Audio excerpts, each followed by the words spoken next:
السلام عليكم ورحمة الله وبركاته. أهلا بكم. جملة من الأخبار نرجع لها في هذا الفيديو. نبدأها بتصريح لوزير الداخلية كمال الفقي قال بأنه على التوانسة أنهم يلتفتوا إلى العمل بكل جدية ومسؤولية وإتقان. يعتبر الفقي هذا هو الطريق الوحيد للتقدم وخلق الثروة دون الحاجة للآخرين، وهذا في خطاب يتماهى تماما مع خطاب رئيس الجمهورية قيس سعيد اللي قال الكلام هذا وأكد عليه في أكثر من مناسبة، آخرها في 6 أفريل في المنستير في ذكرى وفاة الزعيم لحبيب بورقيبة. كمان الفقي قال هذا في زيارته مؤخرا إلى المنطقة الحدودية في العرايس من ولاية قفصة، وقال من حسن الحظ أن الوحدات الأمنية لا تتشكل كثيرا لكنها في حاجة إلى التعزيز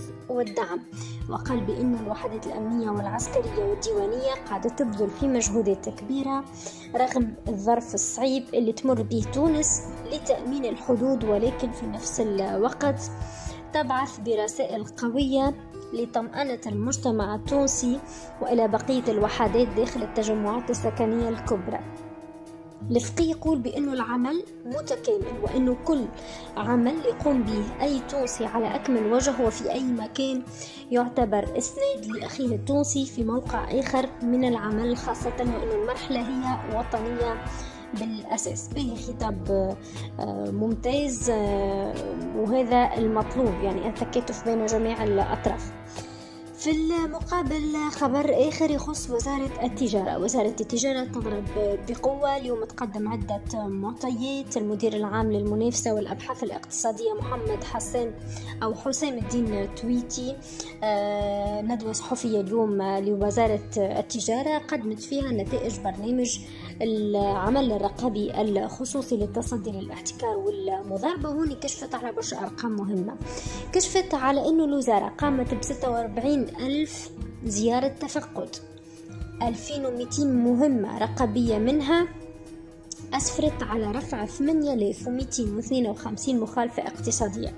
التويت يقول بأنه أهم المحجوزات تمثلت في 606 طن من الخضر والغلال، 179 طن مشتقات حبوب مدعمة، 268 ألف بيضة، 800 طن مواد غذائية، 120 ألف لتر من الزيت المدعم، 7 طن من السكر المدعم. أما بالنسبة لتوزيع المخالفات حسب الممارسات فتمثلت فيه 118 مخالفة تتعلق بالتلاعب بالدعم، 3708 مخالفة مخالفات لشفافية المعاملات، 3085 مخالفة سعرية واحتكارية، 1341 مخالفات أخرى. وقال بأن المخالفات تتوزع على مواد فلاحية طازجة، مواد غذائية، مخابز، مطاعم، مقاهي، مواد صناعية وخدمات وبرشا حاجات أخرين، وأرقام مهمة للغاية. تعرفوا أنه فما إشكالية على مستوى الموز، يا إما مش موجود تفقد في الأسواق، يا إما يتباع بسوم 10,000 و9,000 و10,000 و500. وزارة التجارة بطبيعة علقت على الموضوع هذايا والجدل هذايا،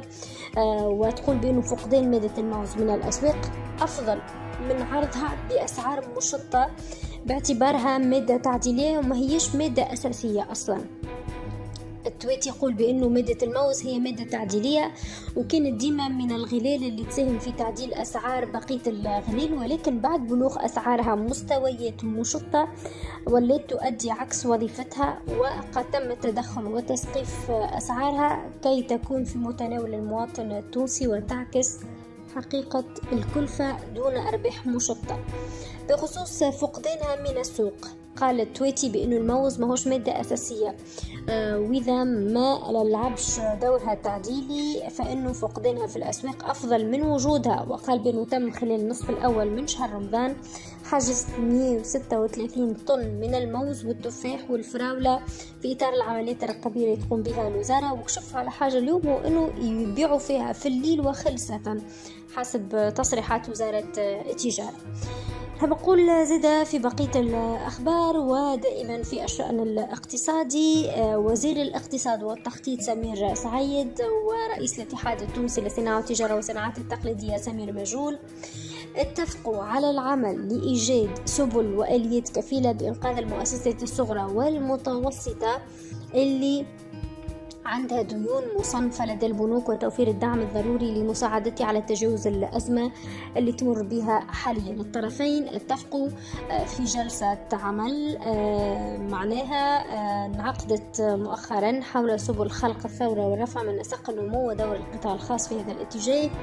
اتفقوا على تكثيف التشاور والعمل المشترك لمزيد دفع الاستثمار الخاص والشراكة بين القطاعين العمومي والخاص. نلقاو زاد في بقية الأخبار الأخرى ما يتعلق بقرارات تاريخية لرئيس الجمهورية قيس سعيد. شنو القرارات هذه؟ في علاقة بعودة العلاقات التونسية السورية. وزير الخارجية الأسبق أحمد نايس يقول في تصريحاته اليوم بأنه قرار عودة العلاقات الدبلوماسية التونسية السورية هو قرار ضروري، ويقول هو أهم قرار اتخذه رئيس الجمهورية قيس سعيد منذ توليه منصبه في 2019.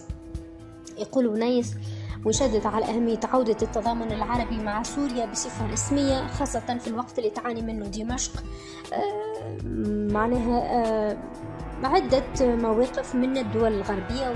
وحسب تعبيره قال إنه تعليق عضوية سوريا في جامعة الدول العربية كان خطأ جسيم، وإنه انضمام تونس إلى ركب عودة العلاقات مع سوريا هو إشارة مهمة تساعد السيادة التونسية حسب تعبيره. وقال نايس بأنه التعامل التمييزي اللي لقته الدول العربية بين الحرب الروسية الأوكرانية فيما يتعلق بإمدادات السلاسل الغذائية وتعاضد الدول الغربية كان سبب في إحداث ترجع للدول العربية لبناء تضامن ووحدة بين الدول العربية. تقريبا في نفس السياق اليوم تصريح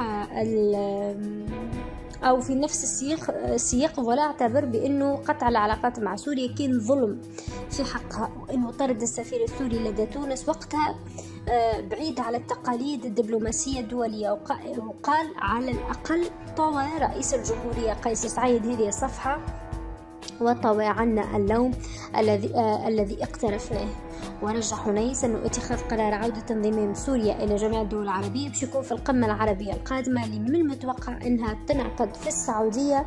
وأكد على أنه الخطوة القادمة باش تكون عودة العلاقات بين إيران والسعودية إلى غير ذلك. للإشارة فإنه تم تعيين محمد المهذبي سفيرا لتونس بدمشق بعد قطع العلاقات التونسية السورية لمدة 11 عام بعد طرد الرئيس الأسبق المصفي المرزوقي سفير سوريا لدى تونس عام 2012.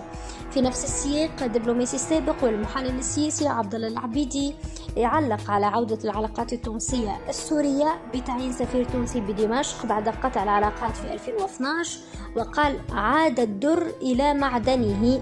وشدد العبيدي على أنه كان من المفروض أنه ما تنقطعش أصلا العلاقات بيننا وبين سوريا، لأنه العلاقات بين الدول هي جسور اتصال والحالة العادية هي استمرار العلاقات. وقال بأن الجالية التونسية في سوريا مهمة وتاريخية، وقال باللي السفارة هي مرصد للمعلومات اللي تبني عليها الدولة المركزية قراراتها لجلب المنافع والتبادل العلمي والتجاري. العبيد يقول بأن المخطط الغربي لإضعاف المنطقة العربية لم يفشل بعد، بل إن الأطراف المقابلة في إشارة إلى الدول العربية سعت وتوصلت إلى التعاون فيما بينها. وقال نعلم جيدا أن أمريكا تمنع حلفائها أن تكون لهم علاقات بينهم وهم لا يريدوا توحيد المنطقة العربية.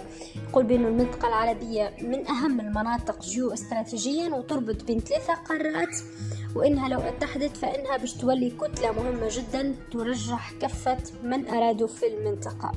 العبيد يقول بأنه كان يؤخذ على رئيس الجمهورية عدم إيمانه بالمؤسسات وأنه يتحرك بمفرده، وقال بأنه مهما كانت قيمة الفرد دون أجهزة ومؤسسات لن يفعل الكثير، ولن تكون مساعي وزير الخارجية ورئيس الجمهورية مجدية في غياب معلومات كافية لبناء البرامج والقرارات الدبلوماسية. وقال أنه أكثر من 40 قنصلية وسفارة تونسية دون رؤساء بعثات حسب تعبيره.